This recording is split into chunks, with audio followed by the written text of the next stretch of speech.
출애굽기 19장부터는 하나님께서 모세를 통해 수여하신 율법에 대한 설명을 40장까지 이어가고 있습니다.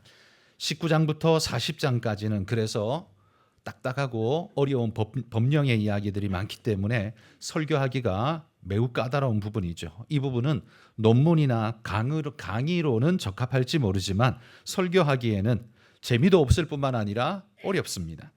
설교가 어렵고 재미가 없으면 성도들은 다 예배 시간 졸고 잘 수밖에 없을 것이고, 그것을 한 주 한다면은, 한 번 한다면은 참고 넘어갈 수 있지만 이거를 몇 주간 해야 한다면 아마 불가능한 일이 될 것입니다. 그래서 저도 19장부터를 놓고서 고민을 참 많이 했습니다. 이걸 설교를 해야 되나 말아야 되나, 여기서 끝을 맺고 출애굽기 이제 끝하고 다른 걸 해야 되나라는 고민을 많이 했습니다만, 그래도 묶음으로라도 설교를 그래도 하고 가는 것이 좋겠다 싶어서 말씀을 대략적 설교 방향으로 만들어서 가보도록 하겠습니다. 자, 먼저 출애굽기 19장에서 40장까지의 구조를 여러분 눈에 보기 편하도록 한번 그래프로 한번 보여드리면요. 19장부터 40장까지의 출애굽기 하반기 구조는 이야기와 율법이 계속해서 샌드위치처럼 병행되어 있는 이야기들로 구성되어 있습니다. 4개의 이야기와 4개의 율법 명령이 샌드위치처럼 배치되어 있다는 거죠. 그리고 이 모든 율법의 핵심은 바로 십계명 명령입니다.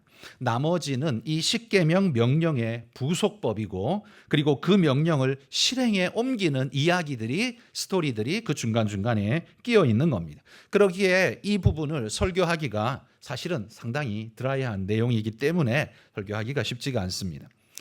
그리고 오늘 설교는 그 중에서도 십계명의 부속법 내용 중에 일부를 살펴보려고 합니다. 이 율법은요, 십계명의 핵심 명령과 그 십계명을 보완하는 부속 계명들로 구성되어 있는데, 두 번째 도표를 한번 보여주시면 십계명을 떠받치는 3개의 법이 있습니다. 하나님에 관한 법, 사람에 관한 법, 물질에 관한 법으로 이렇게 3가지로 나눠볼 수 있습니다. 오늘은 그 첫 번째인 하나님에 관한 법에 대한 이야기만 오늘 살펴보도록 하겠습니다. 여러분, 우리가 지난주에 살펴본 것처럼 십계명은 인간의 죄로 말미암아 어그러져 버린 창조 질서를 다시 회복함으로써 이 세상을 구원하시려는 하나님의 계획과 청사진이 들어있는 말씀이 십계명이라고 했습니다.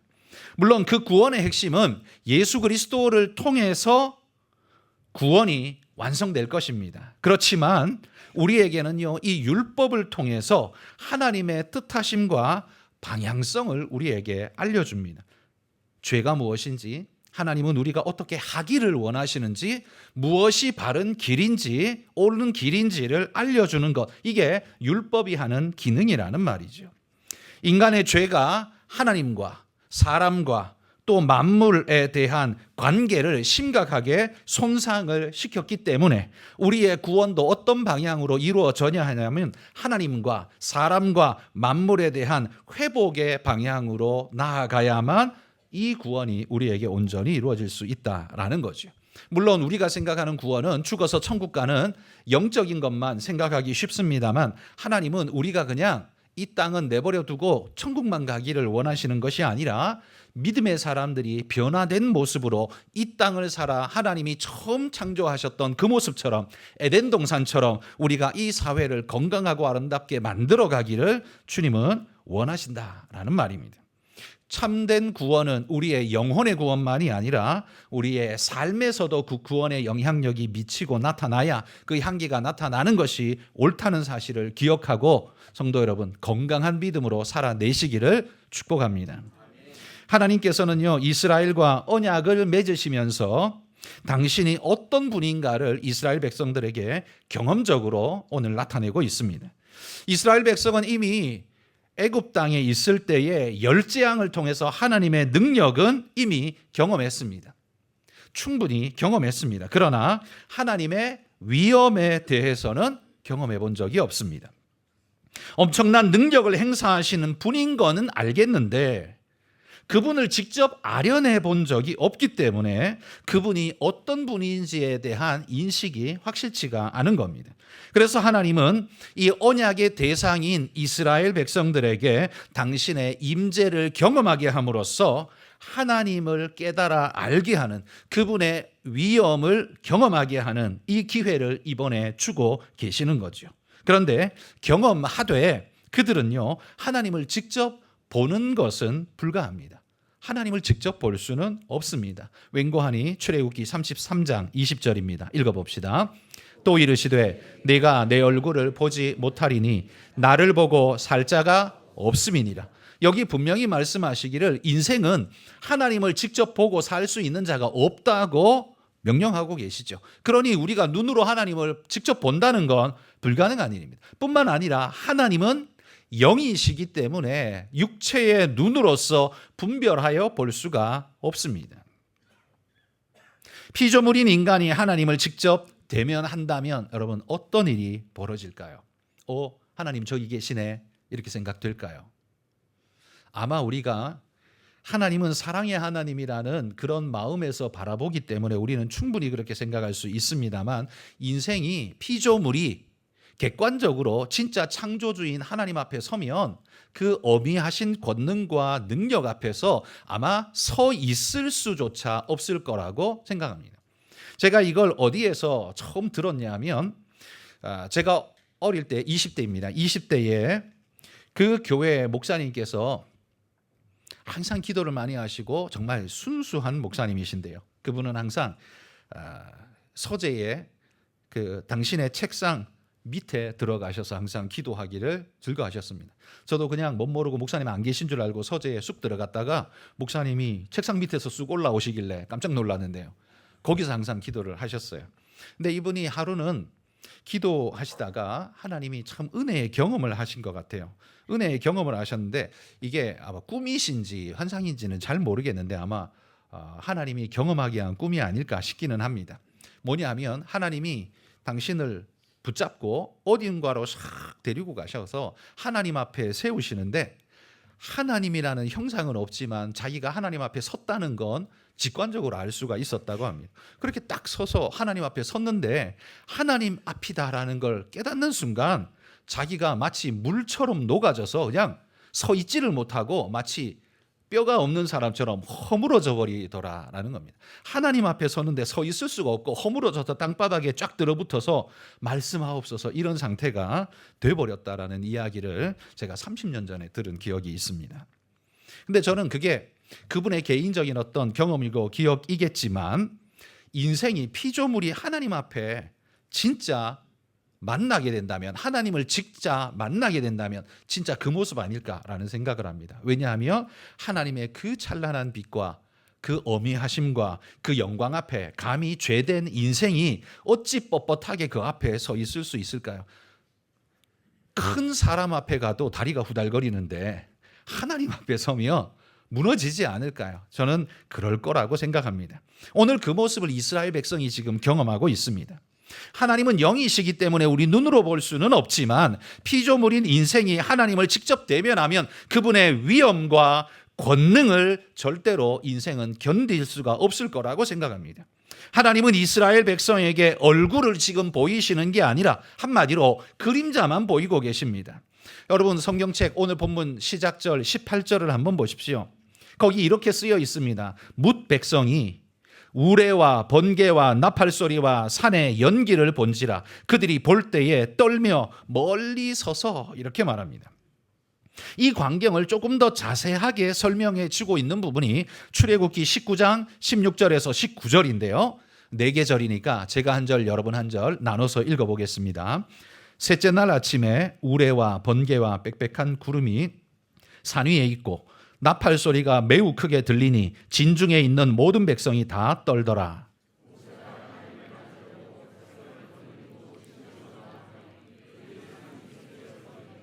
시내산의 연기가 자욱하니 여호와께서 불 가운데서 거기 강림하심이라.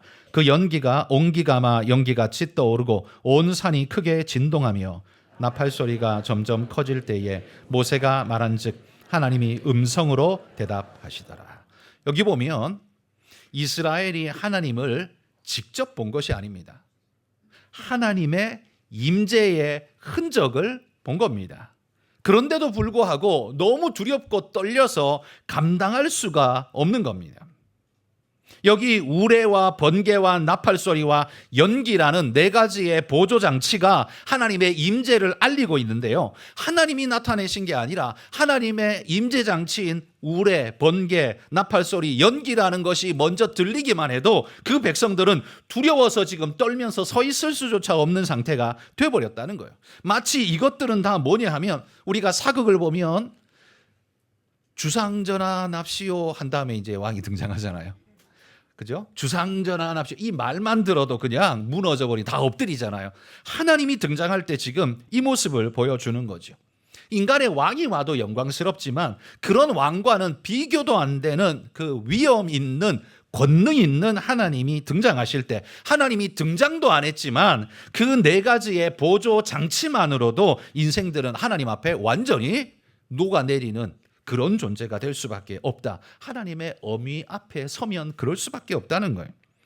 여러분, 이스라엘은 사실 애굽 땅에 있을 때에 열재앙을 경험했잖아요. 하나님의 능력을 경험했잖아요. 그런데 지금 시내산에서 하나님의 임재를 경험하는 건요, 열재앙을 경험하는 것보다 훨씬 더 두려움에 떨고 있는 모습을 볼 수 있습니다. 더 두려운 일이라는 거죠. 여러분, 피조물 인생이 하나님을 대면하는 일은요, 장난스러운 일이 절대 아닙니다. 쉬운 일이 절대 아니라는 말이죠. 두렵고 떨리는 엄청난 일이라는 말이에요. 그러므로 여러분, 우리가 하나님을 사랑의 하나님이라고 해서 친근하고 사랑스러운 분으로 생각하고 쉽게 여기는 경향성들이 요즘 너무 많은 것 같은데, 물론 하나님은 사랑이시고 우리를 충분히 사랑하시지만 여러분, 피조물인 인간이 하나님의 본질 앞에 서는 순간 그건 절대로 인생이 감당할 수 없는 것이 될 것입니다. 마치 여러분, 비유적으로 하나님을 볼링공에 비유하고 우리를 그냥 종이컵이라고 한번 생각해 보십시오. 종이컵 안에 하나님을 받아들일 수 있습니까? 다 찌그러지고 찢어지고 뭉개져 버릴 겁니다. 그러니까 인생은 하나님을 받아들일 수 있는 용량이 절대로 안 돼요. 하나님은 결코 인생이 피조물이 받을 수 있는 그런 사이즈가 아니라는 거예요. 하나님이 우리를 사랑하셔서 우리를 받아주시기에 우리가 안전한 거지, 만약에 하나님이 그 안전장치를 풀고 하나님이 우리 앞에 서신다면 아마 인생은 다 그 앞에서 죽어지고 말 것이라고 저는 그렇게 생각합니다. 그런데 여기 하나님이 시내산에 직접 나타나셨을 때 임재의 흔적만 보였는데 백성들이 어떻게 했을까요? 출애굽기 20장 19절입니다. 같이 읽어봅시다. 모세에게 이르되 당신이 우리에게 말씀하소서 우리가 들으리이다. 하나님이 우리에게 말씀하시지 말게 하소서 우리가 죽을까 하나이다. 한마디로 뭐예요? 하나님이 아직 등장도 안 했는데 나팔만 불었는데 그 앞에서 지금 백성들이 하는 말이 우리 죽겠습니다 지금 이렇게 말하는 거예요. 죽겠다는 소리죠. 여러분, 피조물은 하나님의 임재 자체도 감당할 수 없어서 죽을까 하나이다 라고 고백할 수밖에 없다는 거예요. 오늘 이 시대 현대 그리스도인들은 마치 버릇없는 3살짜리 손자같이 할아버지 상투를 붙잡고 틀고 할아버지 수염 붙잡고 노는 것 같은 모습을 보입니다만 사실은 그게 할아버지가 지극히 사랑해서 봐줘서 그런 거지, 지극히 사랑해서 그런 거고 3살짜리가 몰라서 그런 거지, 이게 가당키나 한 소리입니까? 여러분, 인생은 하나님 앞에 서게 될 때 하나님 앞에 설 수조차 없는 존재라는 걸 기억하며 오늘 말씀에 임하시길 바랍니다. 여러분, 하나님을 직접 대면하게 된다면 그분의 그림자만으로도 우리는 압도되어 죽을 수밖에 없을 겁니다. 하나님은 그런 분이라는 사실을 유념하십시오. 하나님이요, 이렇게 피조물 앞에 자신을 선명하게 드러낸 적이 또 언제 있을까요? 성경에 보니까 아브라함 앞에도 나타나고 뭐 이삭한테도 나타나고 하던데요. 그렇죠. 그런데 그때는 어떻게 나타났어요? 그냥 말씀만 툭 던져주셨어요. 말씀만 던져주셨어요. 그런데 지금 여기는 어떻습니까? 직접 느낄 수 있도록 임하고 계신 것을 볼 수 있죠. 이 시내산 이전에도 이런 게 없고 이후에도 이런 게 없습니다. 그러니까 아주 독보적인 하나님의 임재의 모습을 하나님이 여기서 유독 보여주고 있는데 왜 딴 데는 아니고 여기서만 보이시는가라는 질문을 우리는 던질만 합니다. 왜냐하면요, 하나님과 언약을 맺어야 하는 이스라엘이 하나님이 어떤 분인가를 자각하는 것은 매우 중요한 일이기 때문입니다. 내가 언약 맺는 그분이 누군지도 모르고 언약 맺는 건 의미 없는 일이죠. 그건 사기 같은 일이죠. 하나님이 그래서 바로 이 순간만큼은 하나님이 어떤 분인가를 당신이 흔적으로라도 보여주고 계신다는 거죠. 당신의 그림자만으로라도 인간은 하나님의 어미하심을 느끼게 만드셨습니다. 그리고 이스라엘은 그분의 위엄과 권능에 압도되어서 자신들이 누구를 섬기는가를 절실히 깨달아 알게 된 겁니다. 그렇다면 여러분, 이분과 언약 맺은 이 언약을 그들이 어기게 된다면 어떤 일이 벌어질까요? 우리가 인간 왕과 언약을 맺었다면, 우리가 조선시대 우리 임금하고 나하고 언약을 맺었는데, 약속했는데 내가 그걸 못 지켰어요. 어떻게 될까요? 죽을 수밖에 없죠. 할 말이 없죠. 죽을 수밖에 없죠. 그런데 여러분, 인간 왕과의 언약에서도 죽을 수밖에 없다면 창조주 하나님과 맺은 언약에서는 그럼 도대체 우리는 어떻게 될까요? 그래서 저는 죽는다라는, 하나님 언약을 깨며 어기면 죽는다라는 이 표현 자체가 너무 가볍고 너무 작아서 이렇게 표현하는 것 자체가 틀렸다라고 생각될 정도라는 거죠. 나는 그 이상이 될 거라고 생각한다는 거죠. 왜냐하면 하나님은 그렇게 어미하신 분이니까요. 여러분, 오늘 본문 20절에 보시면 하나님께서 왜 이렇게 임재하시는지를 당신이 친히 설명해 주십니다. 두 가지로 설명하는데, 첫 번째는 너희를 시험하기 위해서이고, 잘하는지 못하는지 시험하기 위해서이고, 두 번째는 너희로 경외하게 하기 위해서다, 이렇게 표현하고 있습니다. 너희가 하나님 말씀을 제대로 지키고 순종하는지를 내가 시험하기 위해서 이렇게 나타나고, 또한 그를 경외하여 온전한 신앙으로 그들을 이끌기 위해 내가 너희 앞에 나타나노라 라고 말씀한다는 거예요. 하나님은 오늘도요, 우리를 시험하고 달아보시며 또 우리 안에 깊은 경외심을 밀어넣기 위해서, 주시기 위해서 하나님이 우리에게 당신의 모습을 나타내며 말씀하고 계신다는 것, 여러분, 우리도 함께 꼭 기억하기를 바랍니다. 자, 이제부터 여러분 살펴볼 율법의 조항들은 십계명의 명령을 이제 조금 더 구체적으로 설명하고 있는 내용들인데요, 오늘은 하나님에 관한 법을 살핀다고 했습니다. 오늘 말씀에 보면 20장에 보면 하나님에 관한 법 두 가지 명령을 부속의 명령으로 전하고 있는데, 22절과 23절에 보시면 우상에 관한 명령을 먼저 하고 있습니다. 자, 먼저 우리 20장 23절 같이 읽어봅시다. 너희는 나를 비겨서 은으로나 금으로나 너희를 위하여 신상을 만들지 말고. 자, 하나님은 십계명 제2계명에서 너희를 위하여 새긴 우상을 만들지 말라라고 엄히 명하셨습니다. 너희를 위하여 새긴 우상을 만들지 말되, 거기에 부속 명령으로 바로 20장 2절, 20장 여기 23절을 이야기하는 거예요.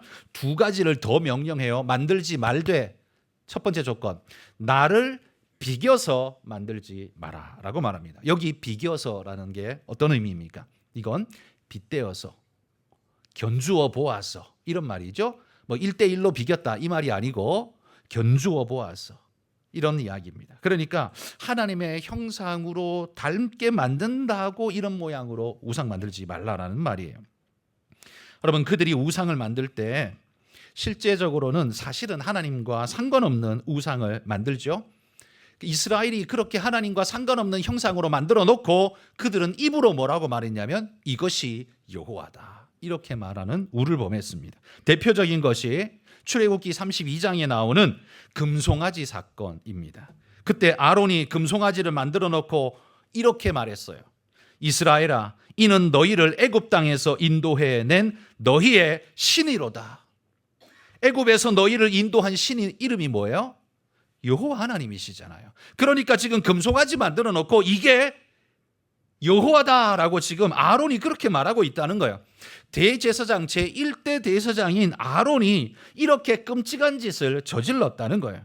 왜 이게 큰 죄냐 하면요, 우상을 만들지 말라는 계명을 어겼기 때문에 큰 죄이기도 하지만, 10계명의 1, 2계명을 어겼기 때문에 큰 죄이기도 하지만, 저는 그거보다 더 실제적인 죄가 뭐냐 하면 이스라엘 백성으로 하여금 여호와라고 말하면 무엇이 생각나도록 만들어버렸어요?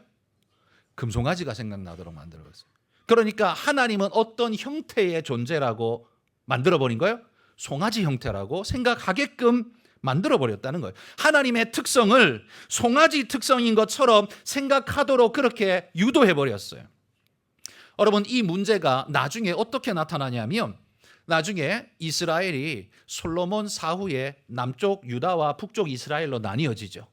북이스라엘의 초대 왕이었던 여로보암이 가만히 보니까 남쪽에 예루살렘 성전이 있으니까 북이스라엘 백성들이 자꾸만 남쪽에 내려가서 예배드리네. 이랬다가는 이건 내가 내 왕자리 지키지도 못하겠다. 그래서 그들로 하여금 남쪽 예루살렘에 못 내려가도록 하려면 성전을 위에다가 지어야 되잖아요. 그러니까 그 위에 산당을 짓는데 베델과 단에다가 남쪽 끝 베델과 북쪽 끝 단에다가 우상을 여호와의 신당을 짓는데 거기다가 뭔가가 있어야 되니까 여호와라는 상징의 우상을 만들죠. 그게 뭐였어요? 그게 그 송아지였어요. 왜 송아지로 만들었을까요? 그건 바로 아론의 이때부터 시작한 겁니다. 하나님을요, 하나님이라는 존재에 대한 개념을 송아지의 형상으로 생각하게끔 만들어버렸어요. 그러니까 이 아론이 했던 이 죄가 마치 원죄처럼 이게 얼마나 큰 죄인지 모릅니다. 이스라엘 백성에게 하나님을 마치 송아지인 것처럼 각인시켰어요. 이게 왜 위험하냐 하면 보십시오. 소는요 힘이 세죠. 특징이 힘이 셉니다. 고대 사회는 농경 사회이기 때문에 소가 가져다주는 유익이 큽니다. 그러니까 하나님을 소에 빗댄 것은 강하시고 우리에게 참 유익하다, 하나님은 우리에게 좋은 분이다 라는 특징이라고 말할 수도 있겠지요. 그렇지만 소가 가지고 있는 제한성이 뭡니까? 소는 물에서는 꼼짝 못해요. 그죠? 바다에서는 아무 힘도 못 써요. 꼬르륵 하고 죽겠죠. 하늘에서는요, 하늘엔 올라가 보지도 못해요. 자, 그러면 무슨 문제가 생기냐면 예를 들어 제가 대대로 어부예요. 물고기 잡아서 먹고 살아요. 그러면 내가 여호와를 믿는 이스라엘 백성인데 나는 물고기를 잡으러 가야 되는데 파도가 늘 무섭게 치고 언제 죽을지 모르기 때문에 두려움 속에 하나님을 불러야 되는데 하나님은 소야. 바다에서는 힘을 못 써. 불러봐야 도와주지 못해. 그러면 인간의 마음이 뭘 찾게 돼요? 자기를 도울 신을, 다른 신을 찾게 되죠. 바다에 힘쓸 수 있는 신을 찾지 않겠습니까? 그죠? 그리고 저 산꼭대기에 사는 어떤 사람은 소는 산꼭대기로 못 올라오니까 자기 도와주러 못 오니까 산꼭대기에 있는 자기를 도와줄 신을 찾으려면 하늘의 신, 독수리나 이런 형상으로 신을 찾게 되겠죠. 그러니 여러분, 여호와를 소의 형상에다가 고착시켜버리고 나니까 자연스럽게 나타나는 현상이 뭐예요? 바다신이 따로 필요하고 하늘신이 따로 필요한 거예요. 그럼 뭐예요? 여호와 외에 다른 신을 찾을 수밖에 없도록 만들어버린 거예요. 이해가 되시죠? 소라는 형상이 하나님이 아님에도 불구하고 소라는 형상으로 하나님이란 이름을 붙여주는 순간 인생은 거기에 길이 나버렸습니다. 하나님 그러면 소가 먼저 생각나고 소의 특성이 여호와의 특성이 돼버렸고 그러면 소가 꼼짝 못하는 바다에서는 하늘에서는 여호와는 힘도 못 쓰는 제한적인 신이다가 돼버렸죠. 그러니 거기에 힘쓸 수 있는 다른 신이 필요하다라는 게 자동적으로 형성이 되지 않습니까? 그러니 여러분, 이 아론이 지은 금송아지의 죄가 얼마나 큰 죄이냐, 10계명의 1계명과 2계명을 정면으로 거역하고 이스라엘에 마치 원죄처럼 죄의 씨를 뿌려놓은 그런 죄가 돼버렸다는 거예요. 이게 얼마나 큰 죄인지 모릅니다. 두 번째로요, 하나님이 20절에 뭐라고 말하냐면 나를 비겨서 우상을 만들지도 말고 또 은이나 금으로 만들지 말라, 이렇게 표현하고 있습니다. 은이나 금으로. 이건 재료의 문제죠. 재료는 그럼 왜 문제가 될까요? 여러분, 우상은 우상 자체로 강력한 마귀적 인력이 있습니다. 끌어당기는 게 있어요. 우리는 기독교인이기 때문에 우리는 불상이 있어도 별로 신경 안 씁니다. 그렇죠? 절에 가도 불상이 있어도 그 불상 때문에 우리가 영향을 별로 안 받습니다. 그런데 아무것도 안 받지는 않습니다. 마음이 찜찜합니다. 불상이 옆에 있으면 어떻게 해요? 자꾸만 신경이 쓰이고 뭔가 자꾸 땡기고 혹시나 하는 생각도 들고, 그렇죠? 그게 그냥 나무일 뿐이고 금치라는 것일 뿐이고 아무것도 아니라는 걸 알면서도, 우리는 그렇게 알면서도 자꾸 영향을 받아요. 이게 우상이 가지고 있는 마력입니다. 나무일 뿐이지만, 그냥 구조물일 뿐이지만 그것이 가지고 있는 의미의 힘이 굉장히 강하단 말이에요. 그런데 여러분, 그것을 진짜 금으로 만들었다고 생각해 보십시오.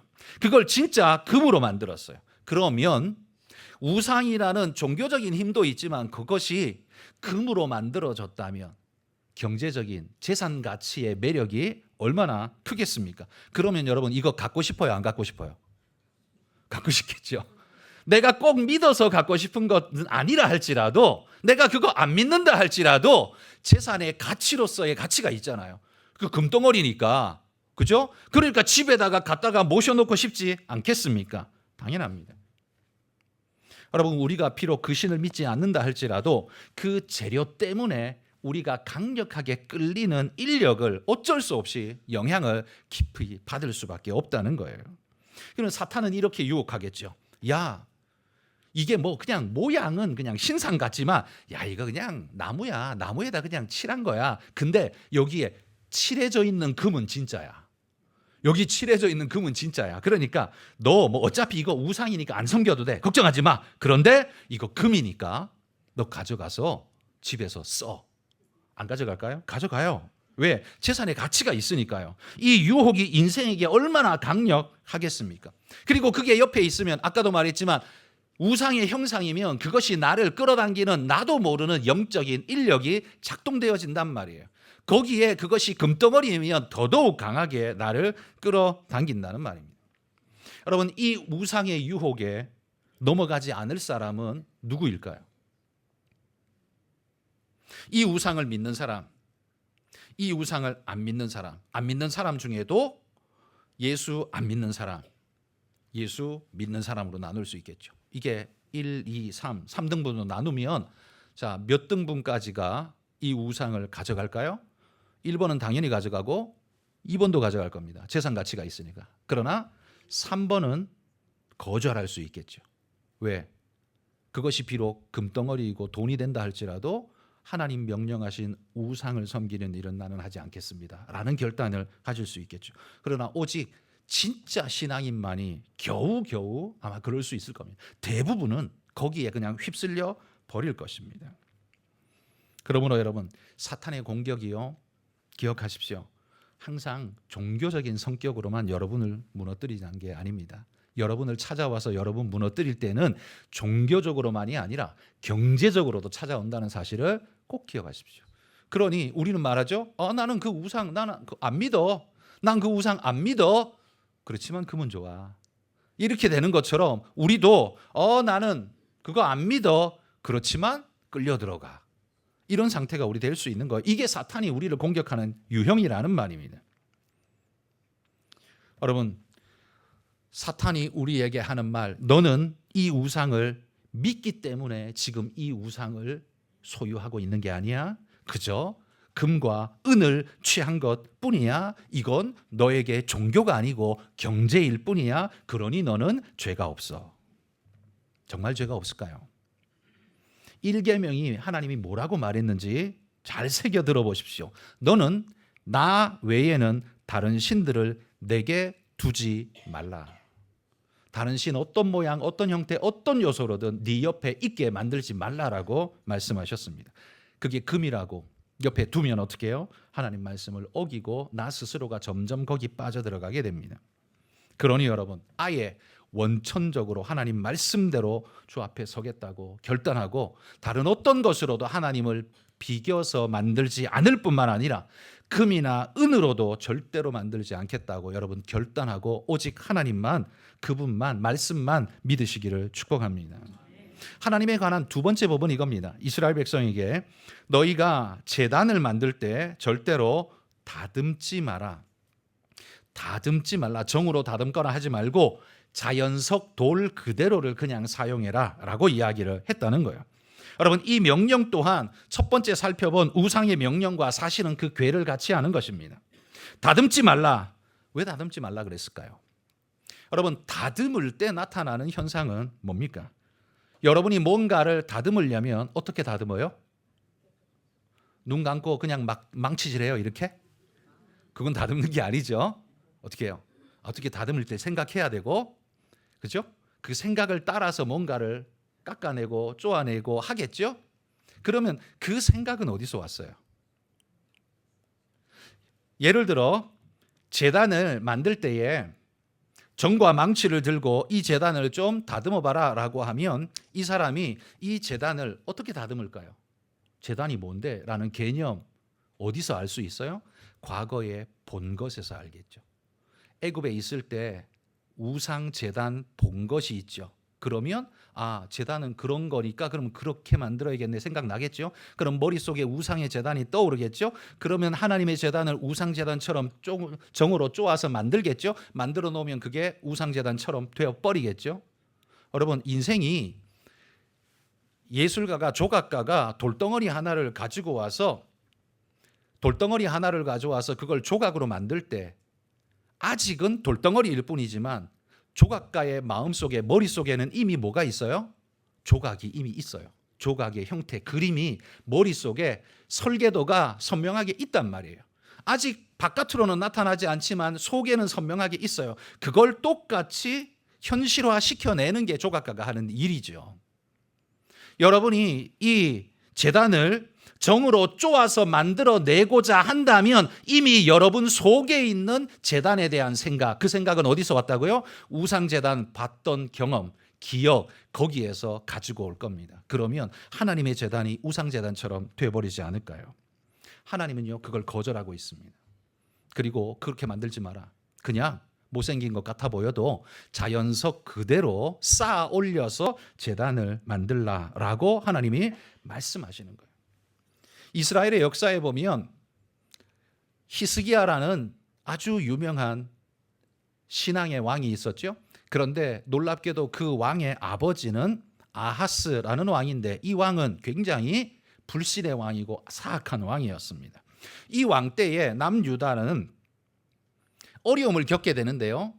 남유다 왕이었던 아하스가 통치할 때 북쪽의 이스라엘, 북이스라엘이 아람이라는 큰 나라하고 계획을 짜고 짝짝꿍해서 남유다를 치자고 한 거예요. 지금 우리나라 지도를 놓고 보자면 아하스가 지금 남한의 왕인데 북한이랑 저 위에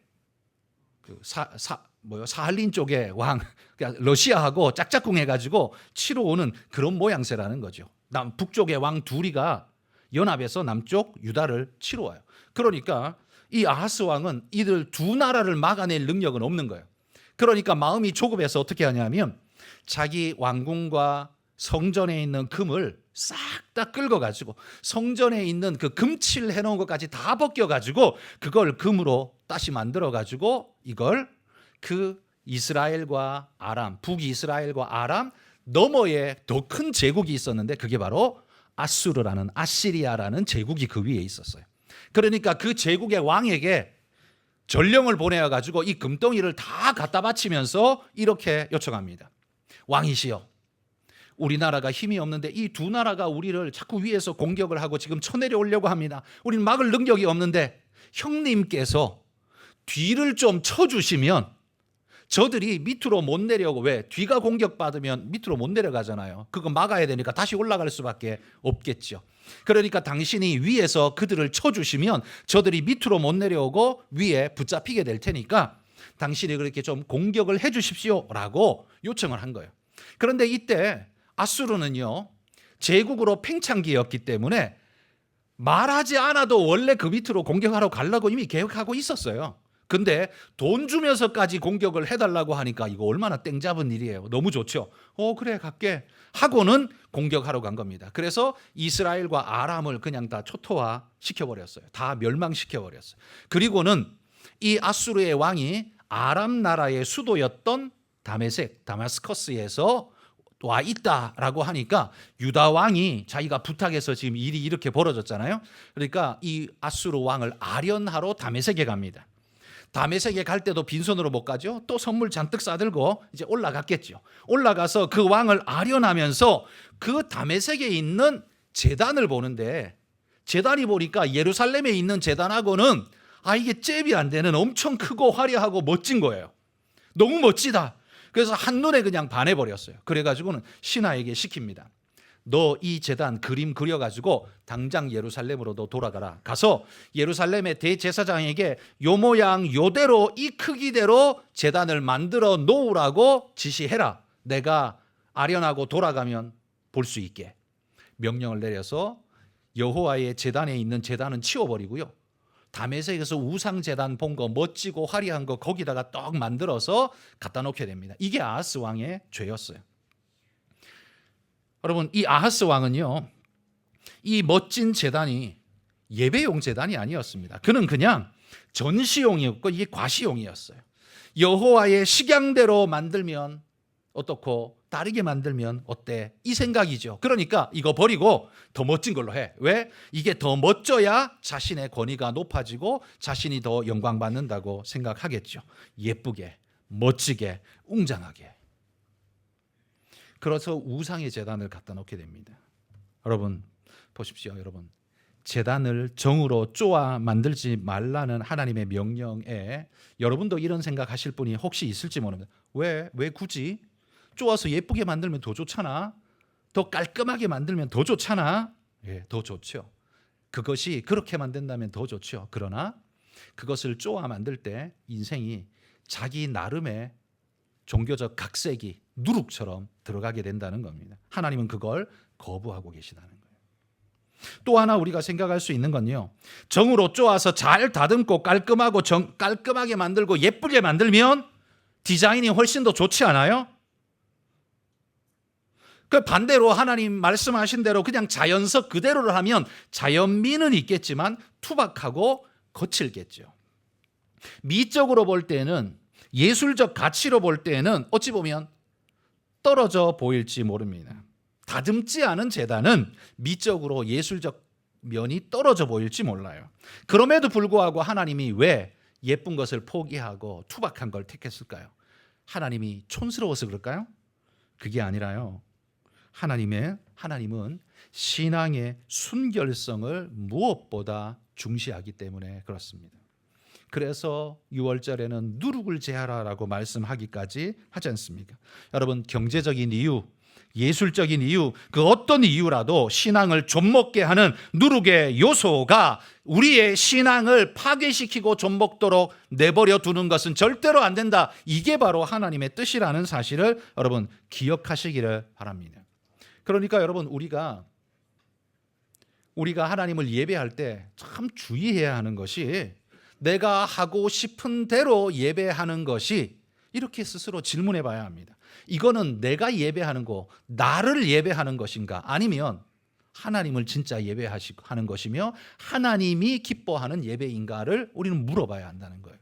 내가 예배하고 싶은 대로 하는 게 꼭 예배가 되느냐? 그건 마치 아하스가 자기 마음대로 아무거나 만들어 와서 하나님의 성전에다가 쑥 밀어넣고 앞으로는 이걸로 예배해 라고 하는 것하고 똑같지 않을까요? 그건 하나님의 율법을 어기고 하나님의 뜻을 거역하는 행위와 같은데, 그때부터 여호와 그러면 금송아지가 생각나듯이 이렇게 만든 죄와 같은데 그게 옳은 거라고 말할 수 있을까요? 그래서 여러분, 우리가 하나님 앞에서 너무 쉽게 여러분 생각나는 대로 말하시면 안 되고 하고 싶은 대로 하시면 안 돼요.